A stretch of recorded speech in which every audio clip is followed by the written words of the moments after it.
Right guys, so today I'm going to just cover a common subject, and that is the failing MAF sensors. I'm going to show you how to clean it, how to check it, and the typical symptoms for a failed MAF sensor on a compressor car.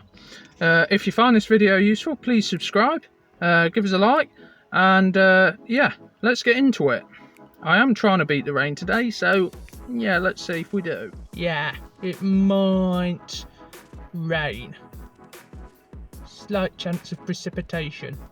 So we'll see how we go.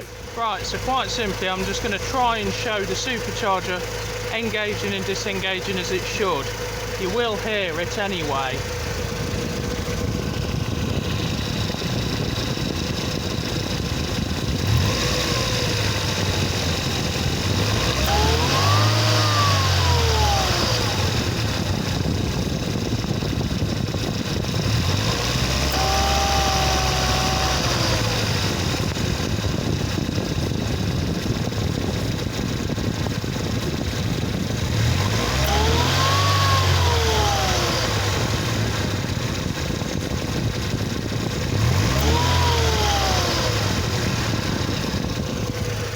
Right, so that's the normal operation. Right, so as you look at the engine, down to the right hand side of the radiator, you follow this intake pipe down, and here's your MAF sensor.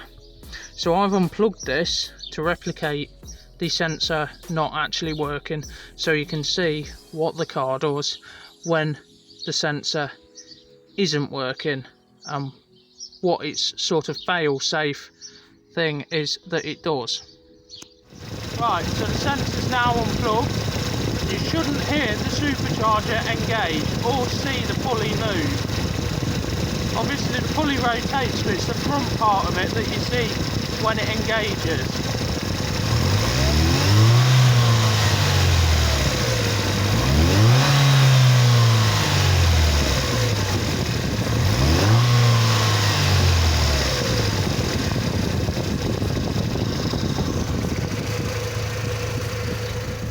Right, so as you saw there, that's what happens when the MAF is unplugged. It goes to its fail-safe mode, the bypass valve remains in its normally open position, and the supercharger does not engage.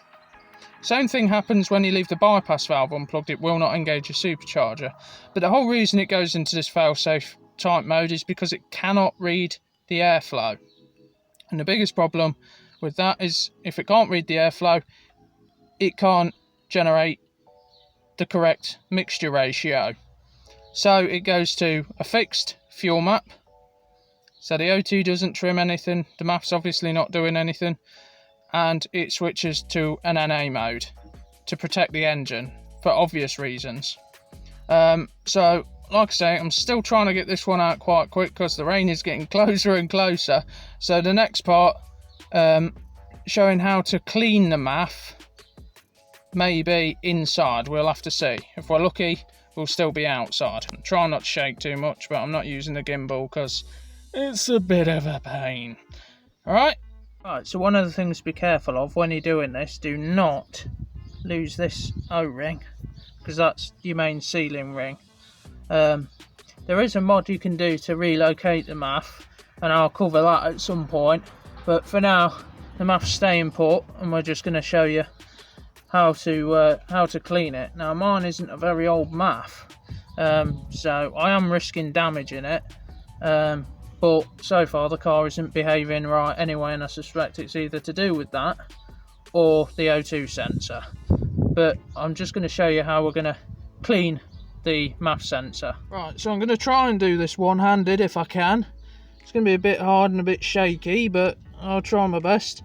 So I've got some contact cleaner. This is just car lube electrical contact cleaner, but Holtz, WD-40, any decent brand really. I've never used car lube, so we'll have to see how this goes. And just light sprays in there. Try and let it sort of dry out a bit between sprays. Don't go too mad. Because you can see how thickly it comes out. You see how wet that is now, but it's drying out already. So leave it to evaporate a bit. This would be more ideal if I was holding it, but for the sake of the video, I'm just resting it down like this for now, which isn't ideal and lets the cleaner get in places it shouldn't really. So what I'm going to do, because I'm having to do it this way, is I'm going to point it upside down like that and go in from the back as well.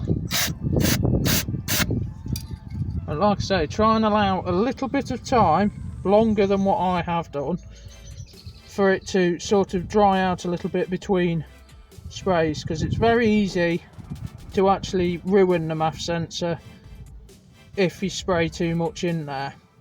And like anything, liquid shouldn't be around anything electronic, regardless of whether it's designed for the purpose or not. So we'll let that dry out. Right, so there we go, that's all dried out in there. Just a simple quick job. Right, so you repeat that probably 3 times, but go sparingly, because obviously this is a sensor that is very sensitive to any kind of chemical.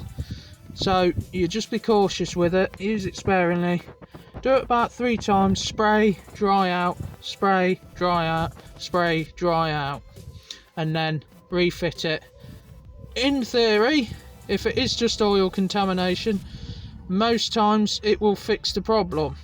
Sometimes it's a temporary fix, and if you're really unlucky, it's been happening for too long and the MAF sensor has completely failed and cannot be redeemed. So I know this one's been a bit simple and basic, but probably the best way to keep it for something like this.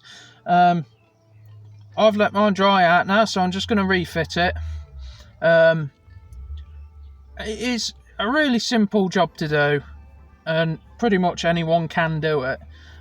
You've just got to make sure you don't lose that sealing ring. It's a 7mm Jubilee, and if somebody's changed it, it's an 8mm Jubilee, and 2 clips. Very simple, very easy, and this is the cheapest way to do it. That contact cleaner cost me £6. Don't know what that would be in dollars, but it's cheap.